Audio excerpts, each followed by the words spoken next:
Na aula de hoje, nós vamos rever alguns conceitos sobre o uso de estruturas de repetição, como laços for e while, em elementos vetoriais e matriciais. Então, comecemos com um exemplo bem simples. Vamos supor que x é um vetor que pode variar, digamos, de 0 até 5, e f de x é uma função de x. Então, vamos ver como que a gente pode calcular cada um dos valores de f para cada um dos valores do vetor x. Começamos, por hábito, limpando todas as variáveis que possam estar no workspace com o comando clear all, e depois, usando o comando clc, a gente vai apagar tudo que estiver na janela de comando. A primeira coisa que a gente deve fazer aqui é criar o vetor x.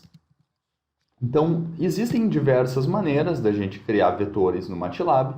Uma delas é como esta exposta, onde nós criamos o vetor x que varia de 0 até 5, com incrementos de 0,5 em 0,5. Então, a gente pode ver como que ele fica colocando o comando disp, e daí a gente olha lá na janela de comando e pode verificar que o vetor x está variando de 0 até 5, com incrementos de 0,5 em 0,5. E, na verdade, esse vetor tem uma linha e 11 colunas.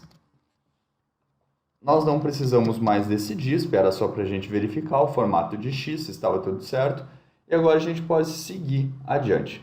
Então, nós já temos um vetor de x. Como que a gente pode calcular a função de x utilizando cada um dos valores do vetor de x separados? É claro que a gente poderia simplesmente solucionar a função digitando f igual a x ao quadrado, ele solucionaria, mas para fins didáticos, para que a gente possa exercitar o uso de loops, de estruturas de repetição em vetores e matrizes, nós vamos utilizar inicialmente o for. Então, digamos que a gente vai utilizar o for de 1 até o número de elementos de x. Ou seja, nós vamos executar um loop for com i variando de 1 até o número de elementos de x. Ou seja, se x tiver 100 elementos, nós vamos variar i de 1 até 100. Neste caso, x tem 11 elementos. Então, i vai variar de 1 até 11. Ok, então agora para a gente poder calcular a função de x em cada um dos pontos do vetor x, nós vamos utilizar o índice i. O que acontece quando a gente faz esse loop? I está variando de 1 até 11, como nós já dissemos. Então, a primeira vez que nós passarmos dentro deste loop, i tem o valor de 1. Portanto, nós vamos calcular f no índice 1, na posição 1, vai ser igual à posição 1 do vetor x ao quadrado. Então, vamos colocar aqui embaixo um breakpoint para a gente verificar como que o programa vai se comportar a cada iteração. Então, eu adicionei um breakpoint aqui na linha 7 e a gente coloca a rodar. O programa passou uma vez dentro do loop. Então, i tinha o valor de 1, a primeira vez que ele passa aqui. O primeiro valor de x no índice 1 é 0. Portanto, 0 ao quadrado vai nos fornecer um valor de 0. Então, f no índice 1 vai ser igual a 0. Quando a gente passa de novo no loop, i assume o valor de 2. Então, a gente vai pegar o elemento na posição 2 do vetor x, ou seja, 0,5, e vamos elevar esse número ao quadrado. 0,5 ao quadrado vai nos dar 0,25, que é alocado na posição 2 de f, porque i assumiu o valor de 2. Quando nós passarmos pela terceira vez aqui dentro, i assume o valor de 3. Então, o terceiro elemento de x, quando x for igual a 1, vai ser elevado ao quadrado para nos dar a resposta na terceira posição de f. 1 ao quadrado é igual a 1. E assim por diante, até que o valor de i seja igual a 11. Essa vai ser a última vez que vai ser executado o loop, E quando ele tentar passar novamente aqui dentro, i já vai ter um valor de 12 e não vai satisfazer a condição para passar no loop. Então, a gente continua o programa. Para a gente poder visualizar as respostas, eu vou utilizar o comando fprintf 5.2f, que é nos dizer que nós vamos imprimir um número float com 5 caracteres, sendo 2 deles depois da vírgula. Vamos utilizar o mesmo formato para o segundo valor, 5.2f. Utilizamos /n para trocar de linha. E agora a gente utiliza x e f, que vão ser impressos na tela. Então a gente utiliza eles no formato matricial, assim nós teremos uma matriz composta por 11 colunas de x na primeira linha e na segunda linha 11 colunas correspondentes a f. A gente pode dar um F5, deixa eu tirar o breakpoint aqui, e a gente tem a resposta na tela. X variando de 0 até 5 com incrementos de 0,5 e as respostas de f para cada um dos valores de x. Alternativamente, a gente pode visualizar o resultado através do comando plot. Então, o eixo x vai a nossa variável independente, o vetor x, e no eixo y a variável dependente, vetor f. Apertamos F5 de novo para rodar e agora a gente tem o resultado numérico e o resultado gráfico. É importante que a gente entenda a relação dentro de um loop do número que está coordenando os índices a cada vez que a gente passa aqui dentro. Então, neste caso, i é o índice que está variando a cada vez que a gente passa dentro desse loop.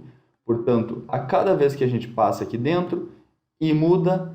Portanto, a gente vai pegar valores diferentes de x. Primeiro vai ser o x1, depois o x2, depois o x3, e assim por diante, para calcular diferentes valores para f. É sempre interessante fazer o uso do breakpoint quando a gente estiver em dúvida do que está acontecendo. Assim, a gente pode ir visualizando respostas parciais do que foi feito até então. Então, essa é a maneira de resolver isto através do loop for.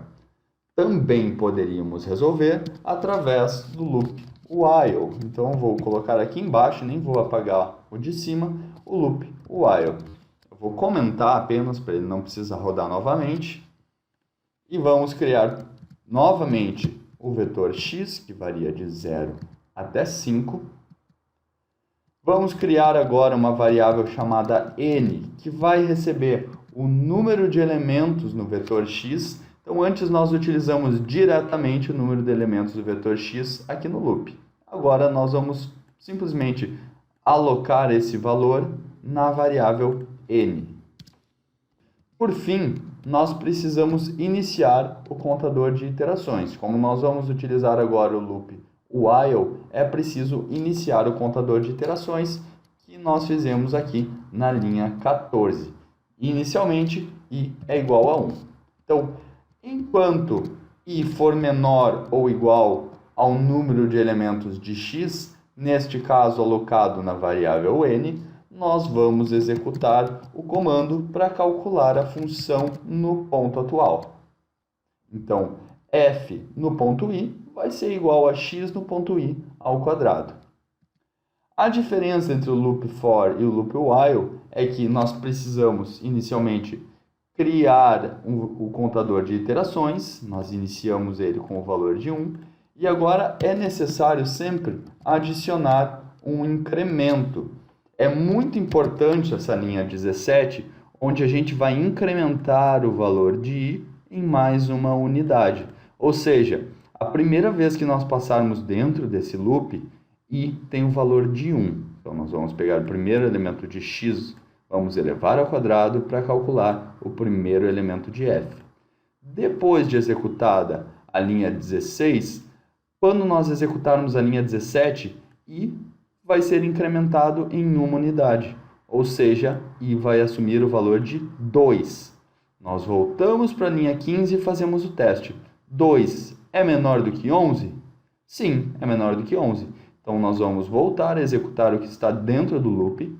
Vamos utilizar o segundo valor de x, porque agora i tem um valor de 2. Segundo valor de x ao quadrado vai nos fornecer o segundo valor de f. E assim a gente incrementa de novo i, que agora vai passar a ter o valor de 3. E repetimos o loop de iterações até que i seja maior do que n, até que i seja igual a 12.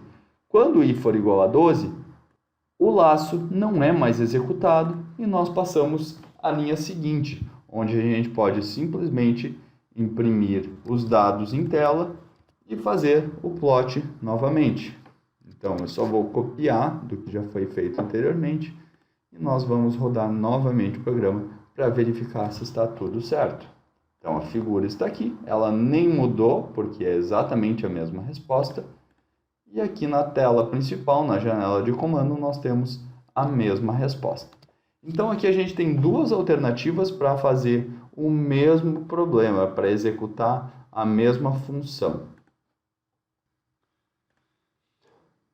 No segundo exemplo, nós temos 3 gases, propano, N-butano e N-pentano, e nós queremos saber como que vai ser a variação da capacidade calorífica sobre R, nesse caso, ao longo da variação da temperatura.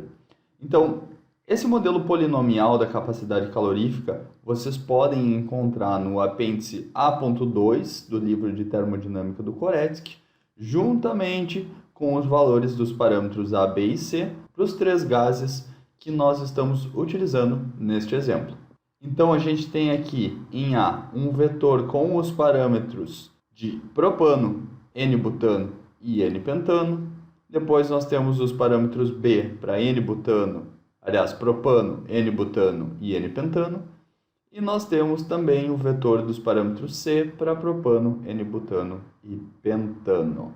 Então, a gente quer obter a variação da capacidade calorífica com a variação da temperatura. Vamos ver como que vai ser o comportamento desses 3 gases. Então, a primeira coisa que a gente pode fazer aqui é, novamente, utilizar o comando clear all para limpar qualquer uma das variáveis que estão aqui no workspace e clc para limpar o que está aqui na janela de comando.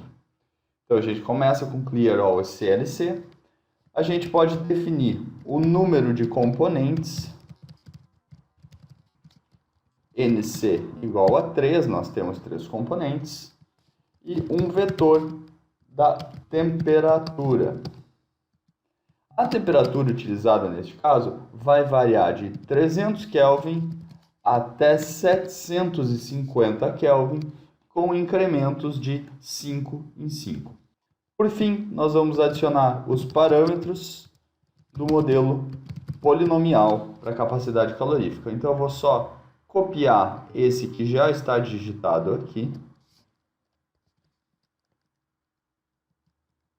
E nós temos os valores dos parâmetros A, B e C para os 3 gases. Agora o que a gente quer fazer então é calcular a capacidade calorífica de cada um dos 3 gases para cada uma das temperaturas deste vetor T. Então, a gente vai começar criando um laço de repetição para cada um dos 3 componentes. Então, para i indo de 1 até nc, ou seja, para i indo de 1 até 3, porque nós temos 3 componentes. E depois nós vamos adicionar um loop interno para cada uma das temperaturas. Então, nós vamos ter uma variável i que vai variar para cada um dos 3 componentes e uma variável j que vai variar de 1 até o número de elementos no vetor T. Agora a gente pode calcular o CP. Eu vou chamar de CPR aqui, para a gente lembrar que é CP sobre R, com os índices I e J. Ou seja, cada uma das linhas da matriz CPR vai representar cada um dos 3 componentes. Cada uma das colunas da matriz CPR vai representar cada uma das temperaturas. Então, a gente tem um modelo que é A do componente I mais B do componente I vezes a temperatura J, mais C do componente I vezes a temperatura J ao quadrado. E nós fechamos os dois loops de repetição. Então, na linha 20, o que a gente está fazendo? Por exemplo, se a gente estiver tratando dos 300 Kelvin, que é o primeiro elemento do vetor T, e se a gente estiver tratando do propano, que é o primeiro elemento dos três componentes, nós vamos calcular CPR quando I é igual a 1 e quando J é igual a 1. Então, nós calculamos assim o CPR no caso do propano a 300 Kelvin. Quando nós passarmos novamente nesse loop, a variável J vai ter mudado para 305. E assim nós vamos calcular o CPR novamente do propano, porque I continua 1, mas na temperatura de 305 Kelvin. Então eu vou adicionar breakpoints aqui para a gente poder enxergar como está acontecendo essa variação dentro do loop. A primeira vez que nós passamos dentro do loop, I é igual a 1 e J também. Assim nós temos o primeiro elemento do CPR calculado, ou seja, o CP do propano na temperatura de 300 Kelvin. Quando nós passamos mais uma vez, a gente só passa de novo dentro desse loop interno. A gente não chegou a sair do loop de J ainda, porque agora J assumiu o valor de 2, mas I continua 1. Como o vetor T tem 91 colunas, ou seja, 91 elementos, porque ele tem somente uma linha, nós vamos passar 91 vezes dentro desse loop interno para depois sair para o loop externo. Então agora, quando I ainda é igual a 1 e J é igual a 2, nós estamos calculando o CP novamente do propano, porém agora na temperatura de 305 Kelvin. E isso vai acontecendo a cada loop que a gente fizer. Então agora a gente tem o valor de CP do propano a 310 Kelvin, a 315 Kelvin e assim por diante. Então agora eu vou tirar o breakpoint desse primeiro loop, desse loop interno, para a gente verificar quando a gente vai sair dele. Então a gente viu que o breakpoint parou aqui agora. A gente ainda não voltou para a linha 18, portanto I ainda é igual a 1. Mas a gente pode ver que J é igual a 91, porque é o tamanho do vetor T. Então nós passamos 91 vezes aqui dentro e calculamos os CPs para cada uma das temperaturas para o gás propano. Então, agora, se a gente executar mais um pouco, agora sim a nossa variável I assumiu o valor de 2. Então agora, quando nós passarmos na linha 20, nós vamos calcular a segunda linha da matriz CPR. Ou seja, agora nós estamos calculando a segunda linha, que é referente ao N-butano. Então nós vamos fazer novamente 91 loops aqui dentro, dessa vez relacionados à segunda linha. Portanto, nós vamos calcular o CP do N-butano para todas as temperaturas de 300 a 750 Kelvin. Novamente, nós vamos fazer isso mais uma vez até calcular a terceira linha referente ao N-pentano, o que vai resultar em uma matriz com 3 linhas e 91 colunas. Então, eu vou dar um kit debugging aqui, a gente não precisa terminar ainda, e vou colocar um comando de plot para a gente poder enxergar melhor o resultado.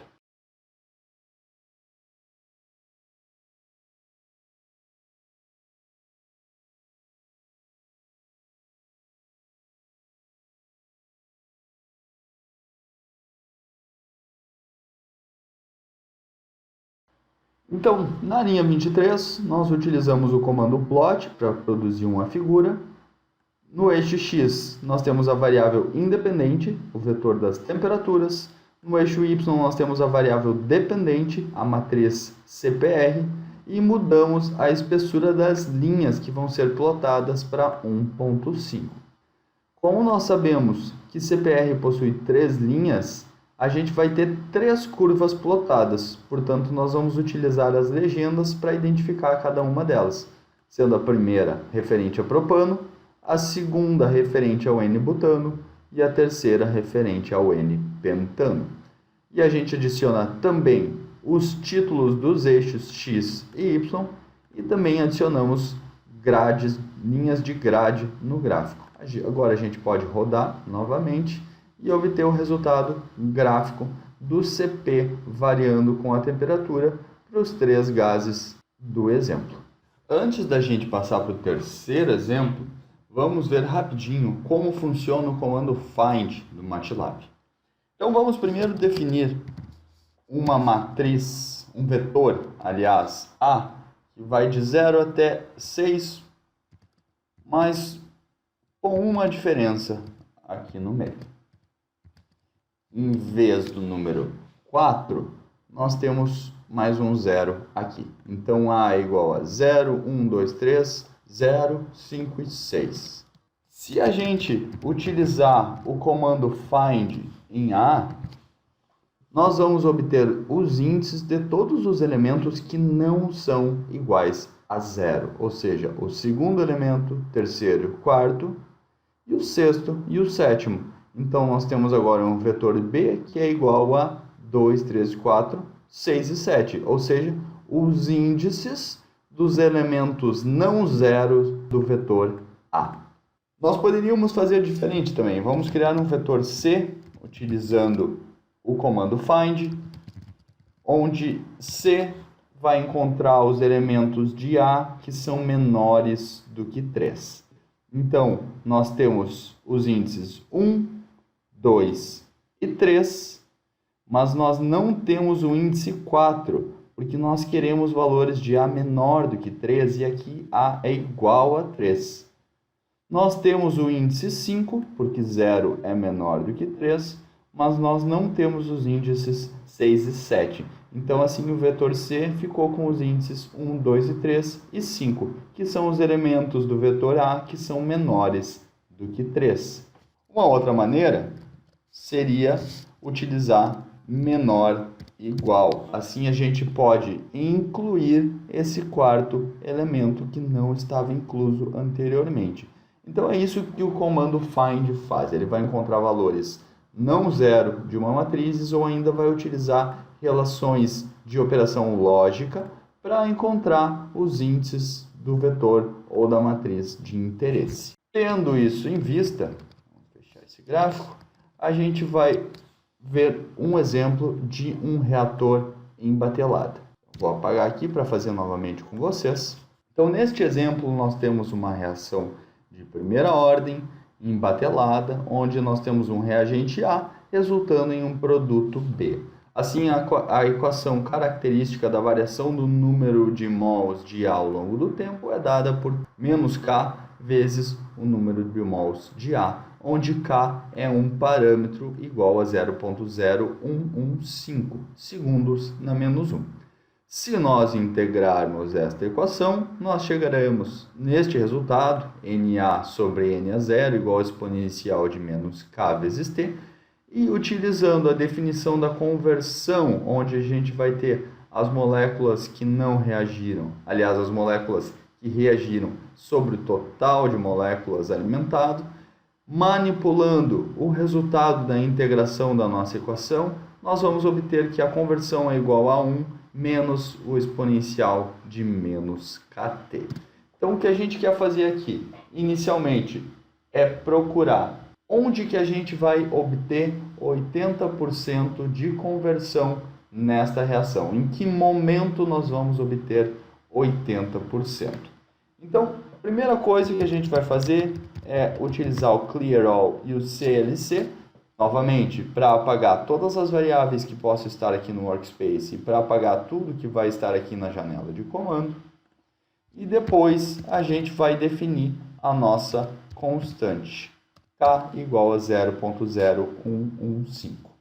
Como nós queremos saber o valor da conversão ao longo do tempo, nós vamos criar um vetor tempo indo de 0 até 395. Notem que dessa vez eu não utilizei um número intermediário aqui, como por exemplo 1.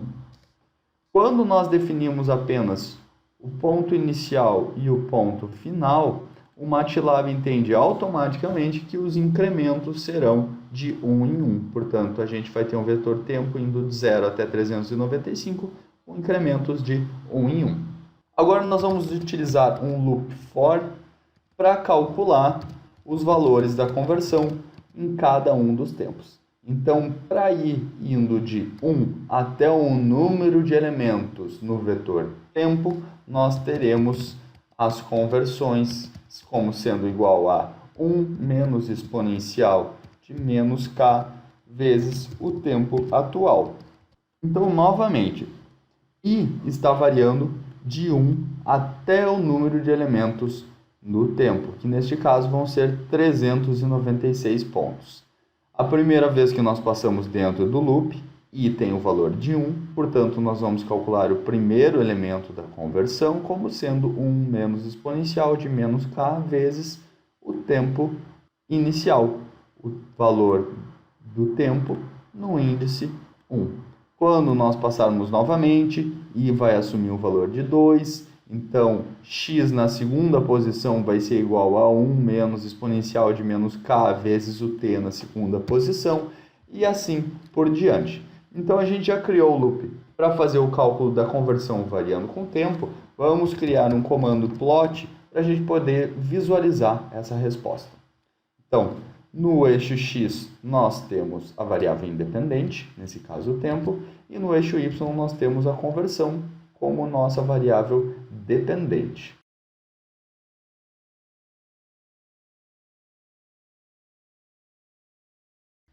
Então agora nós temos um plot com a variável independente no eixo x, a variável dependente no eixo y, mudamos a espessura da linha que vai ser plotada para 1.5, utilizamos linhas de grade e colocamos os títulos no eixo x e y. A gente pode rodar agora o programa para ver como que está se comportando a conversão ao longo do tempo. Ora, no início do exercício eu falei que nós gostaríamos de saber em que momento que nós vamos alcançar 80% de conversão. A gente já pode ver isso, verificar isso graficamente. Então, se a gente pegar aqui 80% de conversão e cruzar com a curva da conversão, a gente vai chegar em mais ou menos 140 segundos. Mas é melhor a gente ter uma resposta numérica precisa. Então a gente vai utilizar o comando find, que nós acabamos de ver, para encontrar esses 80% de conversão. Então eu vou chamar de x80 a variável que vai receber o índice do vetor x, onde a gente vai conseguir 80% de conversão. Então x.80 vai receber o índice.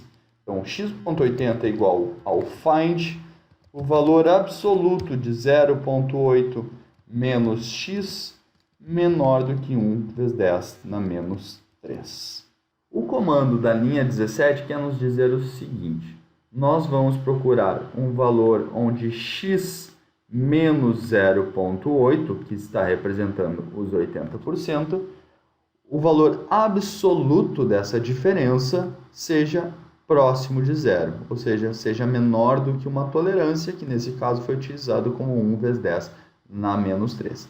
Então, no momento que x chegar a um valor muito próximo de 0.8, a um valor menor do que 1 vezes 10 na menos 3, nós vamos ter encontrado o índice do 80% de conversão, e esse índice vai ficar alocado na variável x80.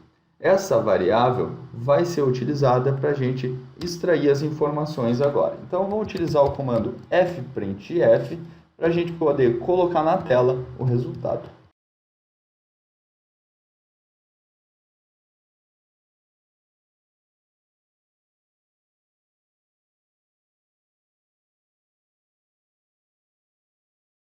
Ok, na linha 18, então, nós utilizamos o comando fprintf para imprimir na tela o resultado.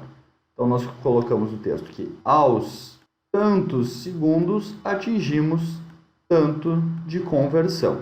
Como que isso vai acontecer então?